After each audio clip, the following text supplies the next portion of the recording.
یا ایھا الناس، اے لوگو، قد اضلکم شہر عظیم، تم پر ایک عظمتوں والا مہینہ سایہ فگن ہو گیا ہے۔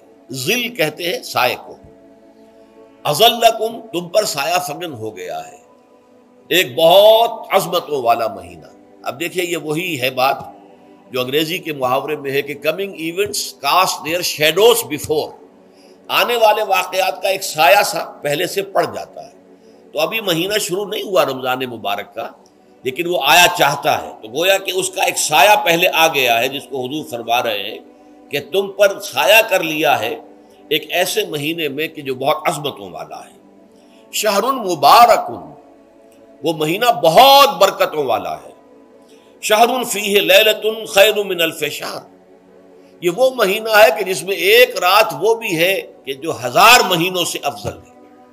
اور یہ ظاہر بات ہے قرآن مجید کی صورت ہے مکمل، انا انزلناہ فی لیلۃ القدر وما ادراک ما لیلۃ القدر لیلۃ القدر خیر من الف شہر، اس کی طرف اشارہ ہے۔ اب اس کے بعد جو جملہ ہے، جعل اللہ صیامہ فریضۃ، اللہ نے اس مہینے کا روزہ رکھنا فرض قرار دے دیا ہے۔ وقیام لیلہ، ایک تو قیام اللیل کے لفظ پر غور کیجیے، اور اس کی راتوں کے دوران کھڑے رہنے کو تطوعاً، آزاد مرضی پر چھوڑ دیا ہے۔ تو گویا کہ اس رمضان مبارک کے 2 پروگرام ہیں، ایک پروگرام دن سے متعلق ہے وہ ہے روزہ، اور ایک قیام رات سے متعلق ہے اور وہ ہے قیام اللیل۔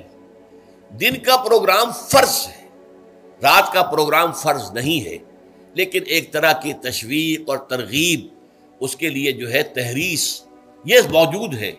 ورنہ تو یہ ہے کہ ہر رات جو ہے اس میں تہجد آپ پڑھیں، رات کو کھڑے رہیں، وہ اللہ تعالیٰ کو بہت پسندیدہ ہے۔ تہجد حضور کے لیے تو فرض کے درجے میں رہی ہے، لیکن عام مسلمانوں پر فرض نہیں ہے۔